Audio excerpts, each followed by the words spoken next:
नमस्कार, news India देख रहे हैं आप। मैं हूं आपके साथ पूजा अग्रवाल। बुलेटिन में आप सभी का स्वागत है। शुरुआत बड़ी खबर के साथ करेंगे। पीएम मोदी की महिलाओं को बड़ी सौगात। पीएम मोदी ने लॉन्च की बीमा सखी योजना। करनाल की बागवानी यूनिवर्सिटी का भी शिलान्यास किया गया है। सीएम सैनी ने पीएम को भेंट की है पराली से बनी उनकी तस्वीर। प्रधानमंत्री नरेंद्र मोदी हरियाणा के पानीपत में पहुंचे। यहां उन्होंने भारतीय जीवन बीमा निगम की बीमा सखी योजना को लॉन्च कर दिया। इससे पहले रिमोट का बटन दबाकर करनाल में महाराणा प्रताप बागवानी यूनिवर्सिटी के मुख्य परिसर का शिलान्यास किया और कार्यक्रम में पहुंचने पर सीएम नायब सिंह सैनी ने उन्हें शॉल भी भेंट की और इसके साथ ही पीएम को पराली से बनी उनकी तस्वीर भी भेंट की गई है।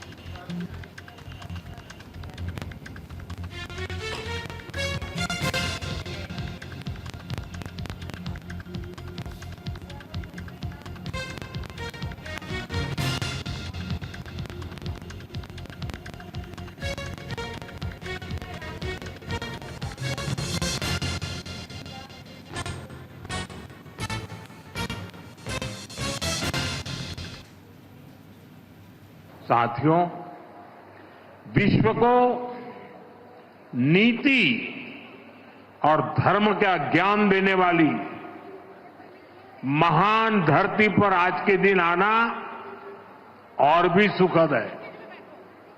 इस समय कुरुक्षेत्र में अंतर्राष्ट्रीय गीता जयंती महोत्सव भी चल रहा है। मैं गीता की इस धरती को प्रणाम करता हूं, नमन करता हूं। मैं पूरे हरियाणा को, यहां के देशभक्त लोगों को राम राम करता हूं। हरियाणा ने एक है तो सेफ है इस मंत्र को जिस तरह अपनाया, वो पूरे देश के लिए उदाहरण बना है। साथियों, हरियाणा से मेरा रिश्ता, मेरा लगाव किसी से छिपा नहीं है। आप सभी ने हम सभी को इतना आशीर्वाद दिया। लगातार तीसरी बार हरियाणा में भाजपा सरकार बनाई। इसके लिए मैं हरियाणा के हर परिवारजन का वंदन करता हूं। हरियाणा त्याग, धैर्य, शौर्य और सेवा का संदेश देने वाली धरती है। वर्ष 2015 में माननीय प्रधानमंत्री जी, आप पानीपत की इसी ऐतिहासिक भूमि से आपने बेटी बचाओ बेटी पढ़ाओ अभियान की नींव रखी थी। आपने इसी कड़ी में आज ये दूसरी सौगात देश की बहनों को आज इसी पवित्र भूमि से दे रहे हैं। बीमा सखी योजना के रूप में एक और अभियान की आप आज शुरुआत करने जा रहे हैं। इसके लिए मैं माननीय प्रधानमंत्री जी आपका आभार प्रकट करता हूं और सभी माताओं बहनों को बहुत बहुत बधाई और शुभकामनाएं देता हूं।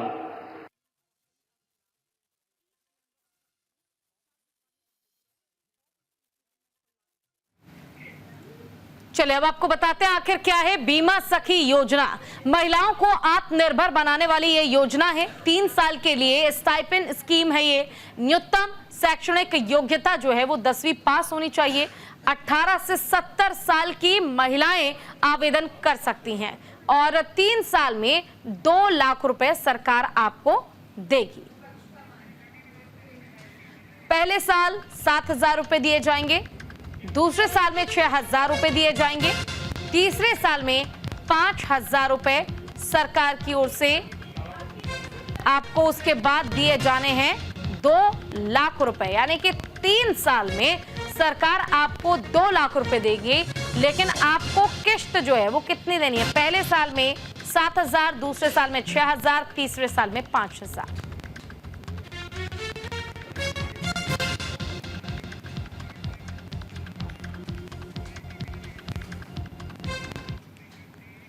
और हरियाणा के पानीपत में प्रधानमंत्री नरेंद्र मोदी महिलाओं को बड़ी सौगात देते नजर आए। वहीं पूरे प्रदेश भर से महिलाएं पानीपत पहुंची। शाहबाद से भारी संख्या में महिलाएं प्रधानमंत्री के कार्यक्रम में मौजूद रहीं और इस दौरान सीएम नायब सिंह सैनी की पत्नी सुमन सैनी की बातचीत करते हुए कहा कि पीएम मोदी की सखी बीमा योजना से महिलाएं सशक्त होंगी, महिलाओं को मजबूती मिलेगी।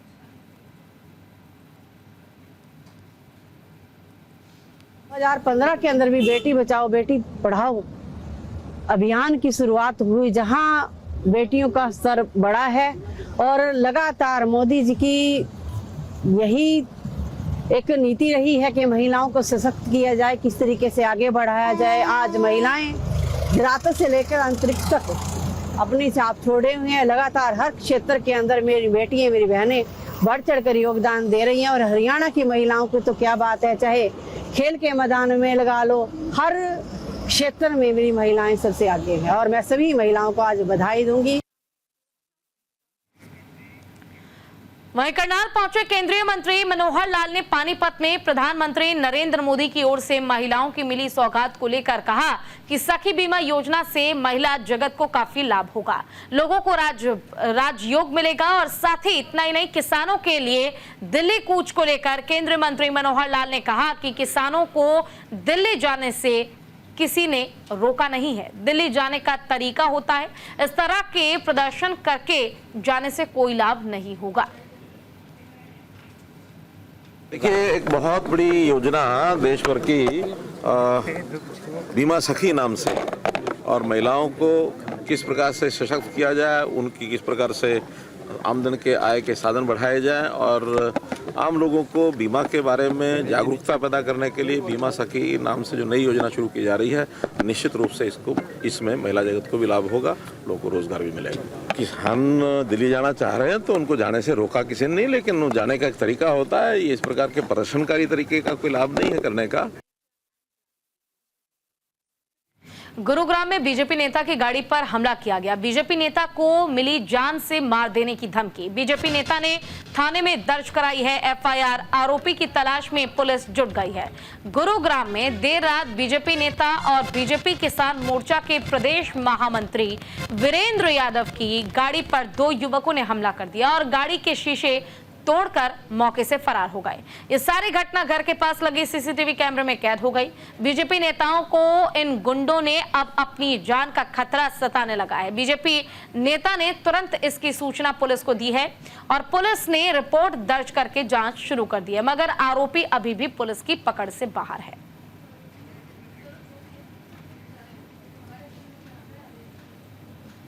कुछ असामाजिक तत्वों ने रात को मेरी गाड़ी पर हमला किया और जो हमला किया उसके अंदर मेरी पूरी गाड़ी को डैमेज कर दिया, उसके सारे शीशे तोड़ दिया, उसका बहुत सा डैमेज करके गए हैं। और जहां मैं रहता हूं कृष्ण नगर बसी रोड गुड़गांव के अंदर कॉलोनी में, वहाँ पवन गुजर नाम का एक व्यक्ति है, वो अवैध शराब बेचता था, अवैध डेयरी चलाता है और लगभग 25-30 गाय है उसके पास जो सड़कों पे छोड़ देता है आवारा। इसकी शिकायत मैंने पुलिस स्टेशन में करी थी, तो उस निगम में भी करी थी। उसको लेकर कार्रवाई जो हुई उसके खिलाफ शिकायत करी, उसके अगेंस्ट में उन लोगों ने मुझे धमकी भी दी थी, अब तूने हमारी निगम में शिकायत करी है तो इसका अंजाम तुझे भुगतना पड़ेगा और हम तुझे जान से मार देंगे।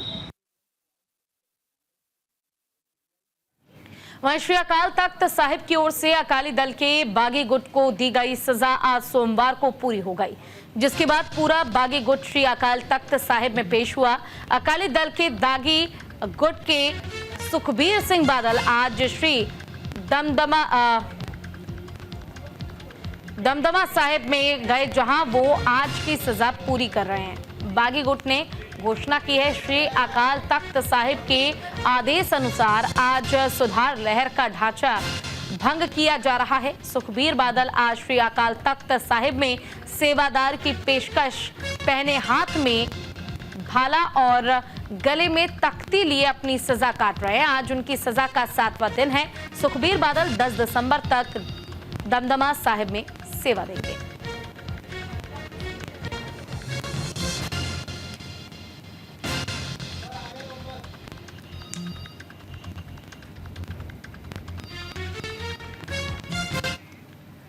वहीं पंजाब में नगर निगम चुनाव के ऐलान के बाद पटियाला में भी चुनाव को लेकर आचार संहिता लागू कर दी गई है, जिसको लेकर पटियाला के एसएसपी डॉक्टर नानक सिंह की ओर से पत्रकारों से बातचीत करते हुए कहा गया कि निगम चुनाव निष्पक्ष और शांत नए तरीके से करवाने के लिए पुलिस प्रशासन प्रतिबद्ध है।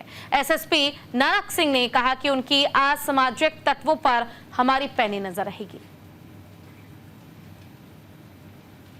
इलेक्शन कमीशन ਵੱਲੋਂ ਅਨਾਉਂਸ ਕੀਤਾ ਗਿਆ ਕਿ 21 ਤਰੀਕ ਨੂੰ ਜਿਹੜੀਆਂ ਨਿਗਮ ਦੀਆਂ ਚੋਣਾਂ ਤੇ ਜਿਹੜੀ ਮਿਊਨਿਸਪਲ ਕਾਉਂਸਲ ਦੀਆਂ ਚੋਣਾਂ ਉਹ ਅਨਾਉਂਸ ਹੋਈਆਂ। ਸੋ ਉਹਦੇ ਵਿੱਚ ਪੁਲਿਸ ਵੱਲੋਂ ਜਿਹੜੇ ਪੈਰਾਮੀਟਰਸ ਮੋਨੀਟਰ ਕੀਤੇ ਜਾਣੇ, ਐਨਬੀਡਬਲਯੂਸ ਦਾ ਆਰਮਸ ਲਾਇਸੈਂਸ ਤੇ ਨਾਲ ਦੀ ਨਾਲ ਪੀਓਸ ਜਿਹੜੇ ਨੇ ਉਹਨਾਂ ਤੇ ਕਾਰਵਾਈ ਕਰਦੇ ਹੋਏ ਡੇਲੀ ਅਸੀਂ ਇਹਦੀ ਮੀਟਿੰਗਸ ਵੀ ਲਵਾ ਕਰਾਂਗੇ ਤੇ ਡੇਲੀ ਇਹਦੀ ਐਕਟੀਵਿਟੀ ਹੋਊਗੀ ਤੇ ਵੀਲ ਇਨਸ਼ੋਰ ਕਿ ਪੀਸਫੁਲ ਇਲੈਕਸ਼ਨਸ ਹੋਣ ਤੇ ਫ੍ਰੀ ਐਂਡ ਫੇਅਰ ਇਲੈਕਸ਼ਨਸ ਹੋਣ। और 5 होटल को मिली बम से उड़ाने की धमकी। 5 अलग अलग लोकेशन पर स्थित है होटल। मेल से होटल प्रबंधन को भेजी गई धमकी। सर्च ऑपरेशन के दौरान नहीं मिली संदिग्ध वस्तु। हरियाणा के जिला गुरुग्राम के इलाके में आज उस समय हड़कंप मच गया जब यहां के होटलों को बम से उड़ाने की धमकी दी गई। इसको लेकर होटल मैनेजमेंट को ईमेल भेजा गया। वहीं जैसे ही यहां के होटलों को बम से उड़ा देने की और जान से मार देने की धमकी दी गई। सूचना सामने आते ही तुरंत पुलिस ने बम निरोधक दस्ते और डॉग स्क्वाड की टीम को मदद के लिए होटल में सर्च अभियान चलाना शुरू किया। फिलहाल किसी प्रकार की कोई संदिग्ध वस्तु नहीं मिली है। पुलिस की छानबीन जारी है।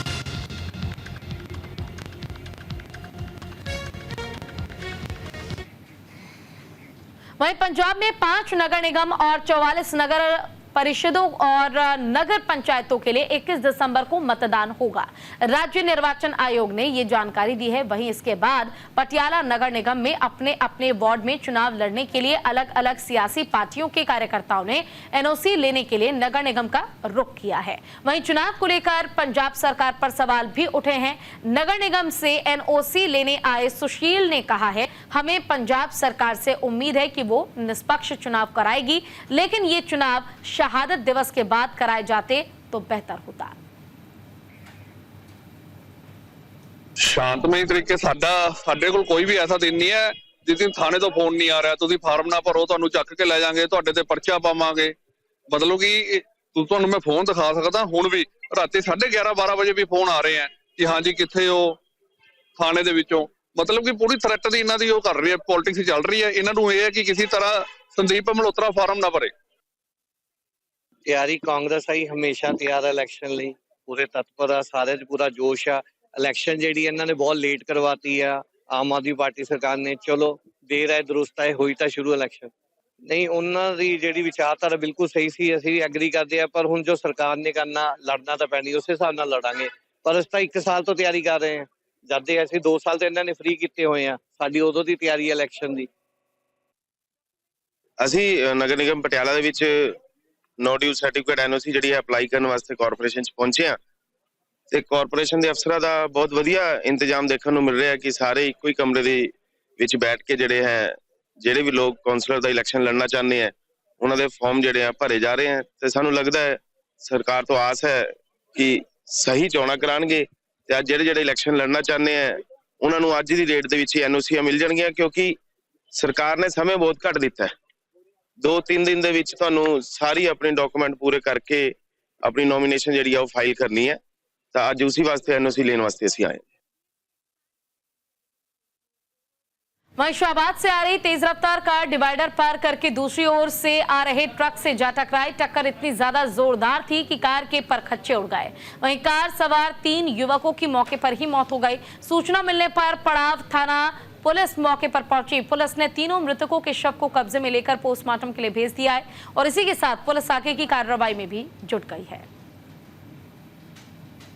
हमें 11 बजे सूचना मिली थी कि ये CSD डिपो है, इसके सामने एक्सीडेंट हुआ है। तो मौके पर पहुंचे तो कार और कंटेनर का एक्सीडेंट हुआ है। कार में 3 लोग सवार थे, जिनमें एक अशोक कुमार कैथ माजरी अम्बाड़ा सिटी का है और 2 लड़के राहुल और एक वीरेंद्र सिंह, वो शाहबाद के रहने वाले हैं।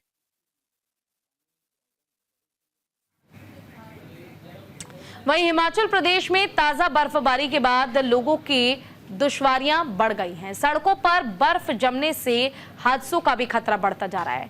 सिरमौर और लाहौल में बर्फ पर स्किड होने से 2 गाड़ियां दुर्घटनाग्रस्त हो गई। वहीं हादसे में एक सैलानी सहित 2 की मौत हो गई, जबकि 4 लोग घायल हो गए। लाहौल में बर्फ में साडा बैरिया के पास बर्फ पर स्किड होकर एक कार दुर्घटनाग्रस्त हुई और हादसे में दिल्ली के पर्यटक की मौत हो गई, जबकि 3 लोग घायल हुए। फिलहाल पुलिस ने घायलों को अस्पताल में भर्ती करा दिया है और मृतकों का शव पोस्टमार्टम के लिए भेज दिया है।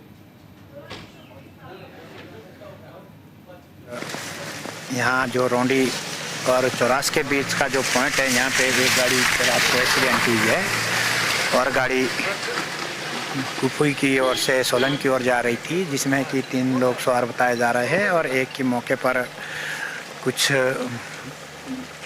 घटना बताई जा रही है। और मेरा सभी लोगों से निवेदन रहेगा कि वो ऐसे उस पर रिस्क ना लें और गाड़ी काफ़ी नीचे नाले में जा गिरी है। खबर फजलका से, जहां पर थाना वैरोके पुलिस ने 2 अलग अलग मामलों में टक्कर मारने वाले अज्ञात वाहन चालकों पर FIR दर्ज की है। पहले मामले में जांच अधिकारी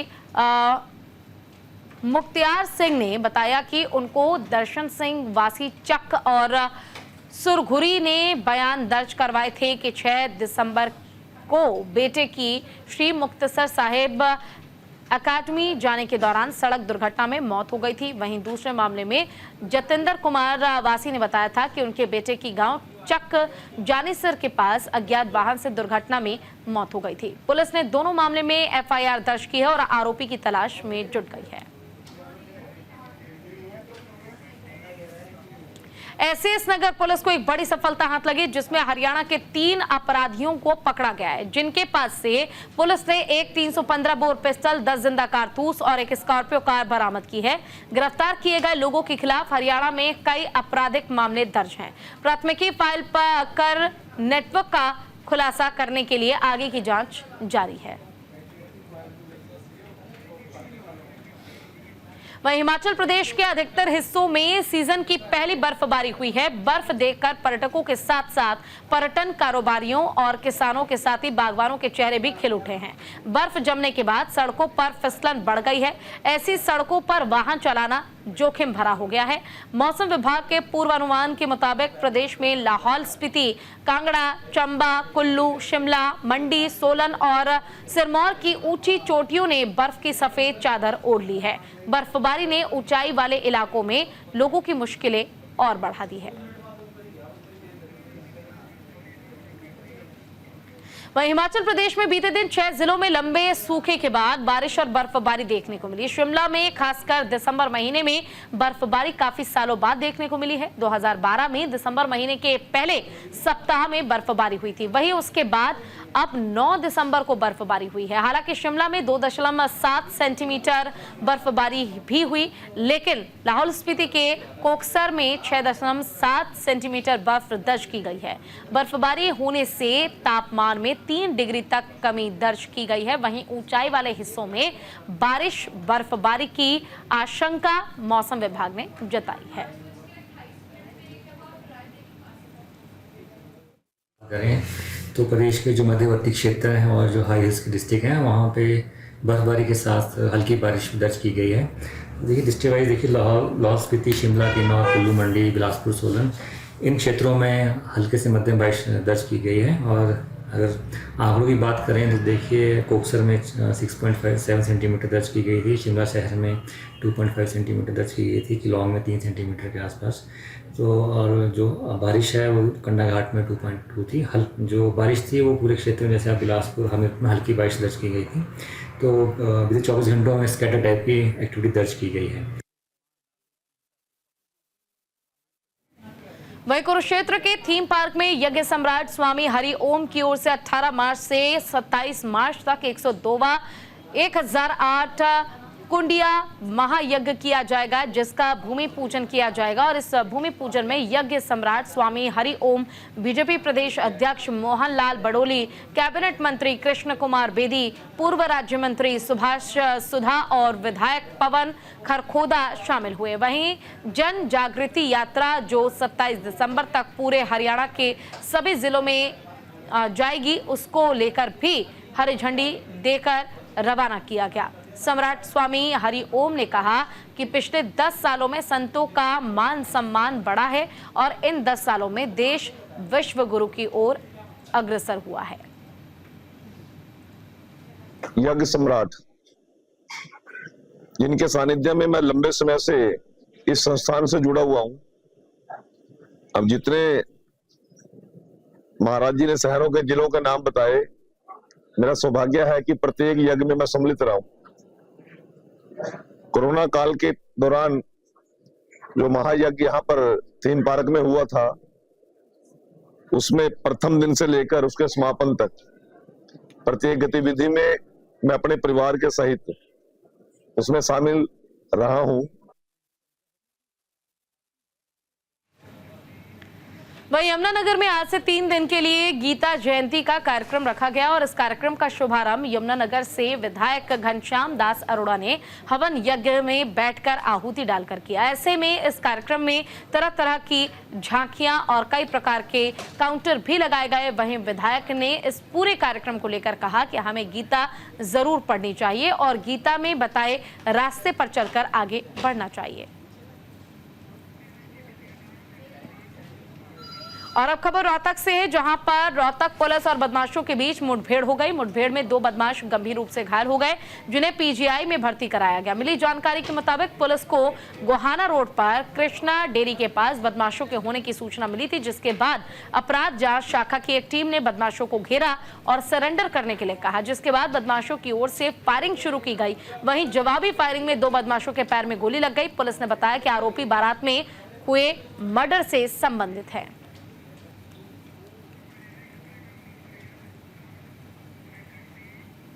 राजधानी एक्सप्रेस के इस खास बुलेटिन में इतना ही। नमस्कार।